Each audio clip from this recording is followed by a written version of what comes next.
Poniedziałek z psychoterapią. Zapraszamy. Posłuchaj opowieści ericksonowskich. Dowiedz się więcej o psychoterapii. Podcast Psychoterapia i Hipnoza jest prowadzony przez Polski Instytut Ericksonowski. Zapraszam. Krzysztof Klajs.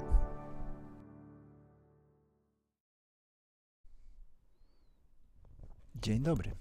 Dzisiaj nagranie specjalne, bo gość specjalny oraz miejsce specjalne. Jesteśmy w Krakowie na XXII Światowym Kongresie Hipnozy z podtytułem Współpraca, wyzwania i korzyści. A gościem dzisiejszym jest dr Jeff Zeig, założyciel i dyrektor Fundacji Miltona Ericksona w Phoenix w Arizonie. Ja nazywam się Paweł Brzeziński i zapraszam do wysłuchania. So, hello. This Mondays with Psychotherapy is very special because we are in a special 22 World Congress of Medical and Clinical Psychotherapy, Hypnosis. So today our special guest, and if you can say a little about that event and what's going on here and Yes. The International Society of Hypnosis meets every few years, and it's bringing together experts to teach students about the application of hypnosis in medicine, in dentistry, and psychology. So it's a very unique and important meeting for students to learn how to better practice hypnosis in their country of origin. I don't know how many countries are represented here, but there's more than 100 people on the faculty, and people from all over the world have come here, from Asia, from Europe, from Africa, from the United States, and so it's quite an event. yeah, and we are here because of Milton Erickson, who was the first who used hypnosis in psychotherapy in his way, his own way, and you have the chance to be his student for years. From 1973 until 1980, I traveled frequently to learn from him, and then moved to Phoenix, Arizona, where he lived, to be closer to him and to learn more. But it would be like being a psychiatrist and getting to study with Freud. I had the opportunity to study with Erickson, and he invented modern hypnosis. Yeah, and maybe you could share with us some kind of story, what have the biggest impact on you when you met Milton Erickson, and when he told the first time about hypnosis to you, or show hypnosis to you. The first time was in December of 1973, and I was in his office, and on his desk he had a purple telephone. It was a gift from students. He was colorblind, and purple was the color that he liked the most. And I sat down in the chair, not knowing what to expect, and he started talking about the purple telephone. This purple telephone was a gift from 4 graduate students, 2 of whom were passing their major class and failing their minors, and 2 of whom who were passing their minors and failing their majors. The 2 who were passing their majors and failing their minors passed all. The 2 who were passing their minors and failing their majors passed their majors and failed their minors. They selected what I had to offer. That was Erickson talking to me, and I'm just repeating it. And it was like an induction of hypnosis and an understanding that we would be realizing different states of being, different states of consciousness. And I selected what Erickson had to offer and made that part of my way of doing therapy. So Erickson was a very unique communicator, someone who communicated experiences rather than communicated information, especially when he was in an interpersonal situation. So that started my interest in Erickson, And my obsession about learning from him and learning some of the techniques that he invented.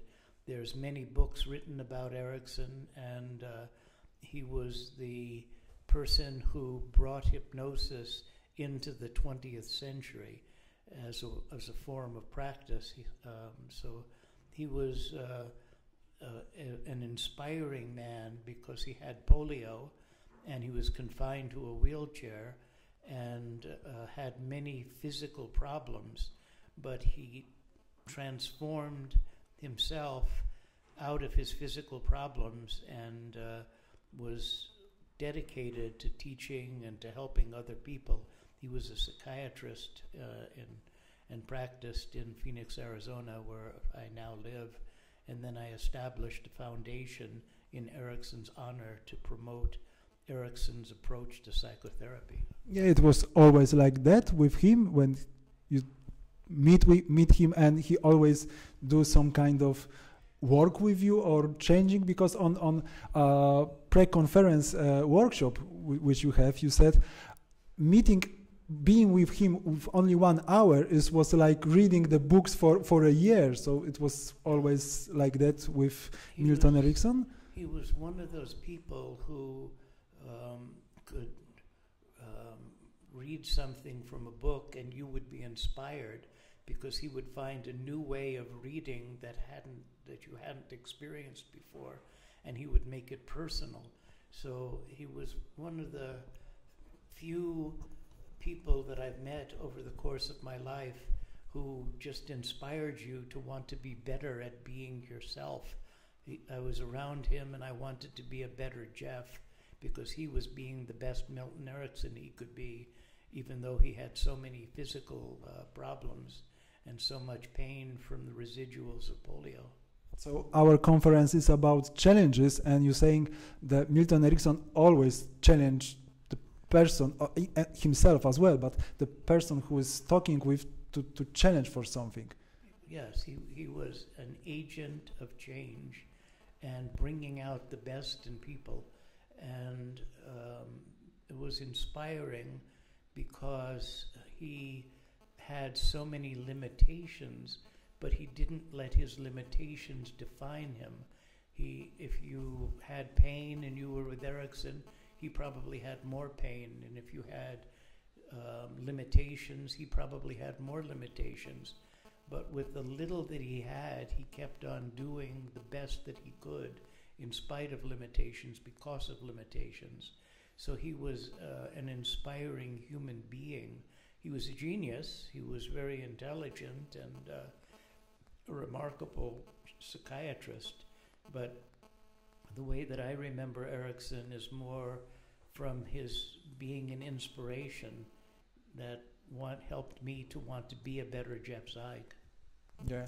So it was always like that. He showed you how could you be a better person, like you said. How can I be a better Jeff? Yes. He was inspiring and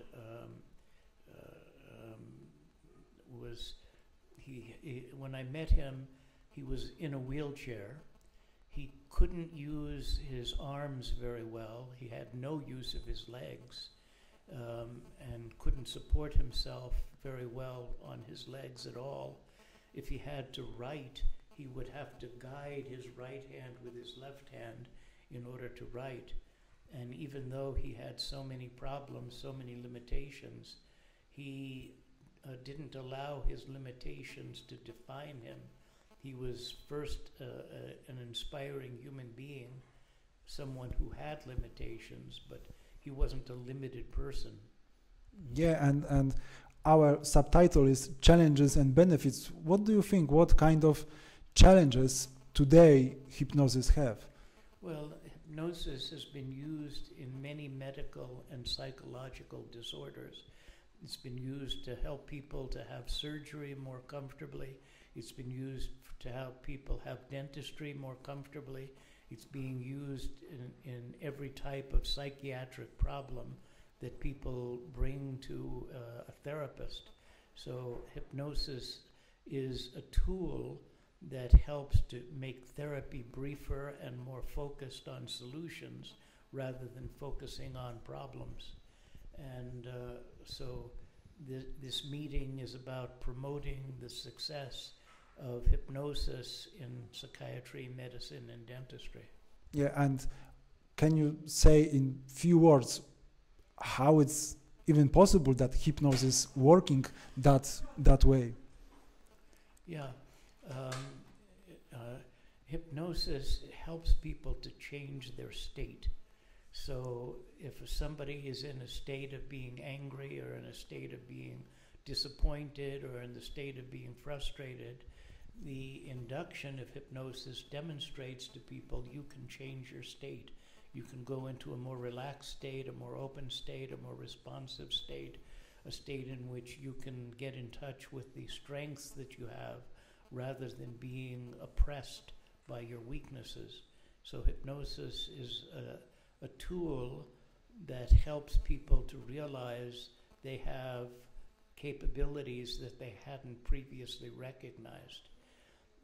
Every person who has pain has some strategies for being able to cope adequately with pain. Every person who has a bad habit has strategies to be able to overcome habits. And the job of hypnosis is to bring out the strengths in people. And so I've been practicing hypnosis for more or less 50 years, and I think that I'm getting good at it after a while, but it's something that requires a lot of effort and a lot of training and a lot of practice to be good at using hypnosis in psychotherapy and in medicine and dentistry. But it seems like you are saying every one of us have strength inside, but the state sometimes can block it. Yes. People get into ineffective states where they believe that they can't change or they can't cope adequately with the difficulties of life. And hypnosis is a state of possibility. Of course you can change. Of course you can cope adequately. So hypnosis serves as a model for the kind of therapy that I do, but I don't always use hypnosis when I'm working with patients. Hypnosis just becomes a way of thinking about human limitation and human possibility. The way of thinking like there is possibilities, you can change something, but if you directly say to somebody, do it, it won't work. Right, if somebody is depressed and you say it's a beautiful day, go just out smile. and smile, and it probably won't work. But if you even simply gave the same suggestions under hypnosis, there is a 25% chance that it will be more effective because it's done hypnotically. But hypnosis is a model of communication. It's a way of communicating empowerment to people. And it's not like you see in the movies or on television that you're giving suggestions to a passive person. It's a way of awakening people to the possibilities that they have that they may not realize. Yeah, on that workshop, you share with us the beautiful story about your quitting smoking a pipe. Could you say to our audience that story? Yes, this was when I was in my 20s, and I thought it was grown up and sophisticated to smoke a pipe. I was a young psychologist, pipe smoker, and Erickson saw me smoking a pipe in his garden, and when it was my turn for a consultation, he told me a story, and it was a story about a friend of his, and the friend was awkward because he didn't know where in his mouth to put the pipe. Should he put it in the center of his mouth, 1 centimeter to the left, 1 millimeter to the right, in the corner of his mouth? He was awkward. And the friend was awkward because he didn't know how to hold the pipe. Should he use 2 fingers? Should he use his whole hand? Should he bend his wrist? He was awkward. I swear to you, this story went on for an hour of Erickson telling me all of the different ways that somebody could be awkward in smoking a pipe. And when I left Erickson's home, I drove home to California where I was living at the time. I was halfway between Arizona and California, and I stopped at a stoplight, and I thought to myself, I have no desire to smoke. And I didn't want to be a smoker, and I gave up my pipes and my collection of tobacco and different pipes, and never smoked a pipe again. And all that Erickson did was to tell me a story and bring in the idea of being awkward. And I was in my 20s, and at that young age, the last thing I wanted to do was to seem awkward. So he found something that I valued and used it, and it was not like a suggestion, Jeff, stop smoking, cigarettes are bad for you, pipe is bad for you, it causes tongue cancer, it causes lip cancer, it causes lung cancer. It was just associating smoking with being awkward, and suddenly I got the realization that that wasn't in my best interest, but it was up to me. He wasn't forcing me to do anything different. He was giving me an opportunity to observe my behavior against a different emotional background, and I was intelligent enough to do it. So this is that kind of magic, because I really often see, like, when I'm watching, when somebody's working with hypnosis, it's like kind of magic, because nobody directly say, like you said, Erickson never told you just quit smoking. No. You just think, oh, maybe I don't want to be a smoker. Right, he gave me because an opportunity to observe my behavior against a new emotional background of being awkward. So the tradition of hypnosis in popular press is that you give suggestions into a passive person. And hypnosis is more about waking people up than it is putting people to sleep. It's about waking people up to the possibilities that they have and giving them an opportunity to realize their strengths rather than to be absorbed in their weaknesses. It's more like looking for what can I change and what will be good for me than to hear like guides like do that, do that, do that, and you will be better. Yeah. It's like therapy started with Freud, and he was interested in why people were the way that they were. And Erickson, out of his American mentality, was interested in how can people be different. So Erickson explored a technology of change. Freud was more like an archaeologist trying to understand why these artifacts continue to exist in people's lives. But Erickson was more of a master of helping people to get from one point to another point as efficiently as possible. Yeah, and when you watched Milton Erickson work on YouTube, you will see like he used that's what patients give him. If patients show something, he tried to work on it. If it's not catching by patient, he will just leave it and searching for something else. It's like using that opportunity is what patients gives you. So this is another thing of hypnosis, I think, using that what patients can offer and stronger it up. Strengthening things that you can utilize. And this was a characteristic, and this is one of the things that I was teaching at this conference, how to utilize what exists in the totality of the situation rather than analyzing what exists or what problems have existed. So it's a more practical approach to psychotherapy rather than a theoretical approach. Yeah, this is the main difference. Just use your strength, not do something it's not yours, like what's you read in a book, and you don't have to do it. You just look inside and check what will be benefits for you. Right.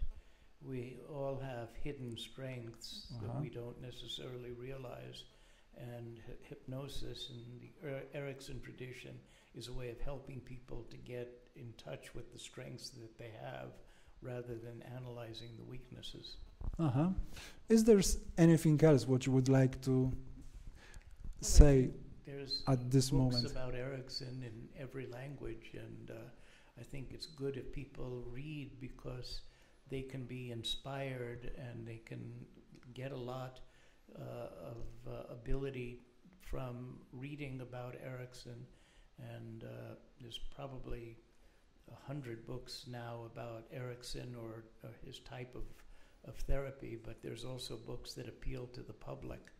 And many people in the psychotherapy, in the medical and the dental professions who subscribe to his methods. So it's easy for people to find out about Ericksonian practice on YouTube or on the internet or in books, and then see what they can learn and how they can better themselves as people using Erickson and his work as an inspiration. So it's always about challenging yourself to be a better person. It's always about developing who you can be rather than analyzing who you were.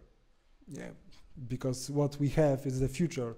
The past is already done. The past is prologue, and we want to ensure a better future for ourselves. Yeah. So thank you very much. It was really pleasure to meet you here, to be on all that workshops and work with you, and thank you very much for that short talk. Glad for the conversation. Thank you very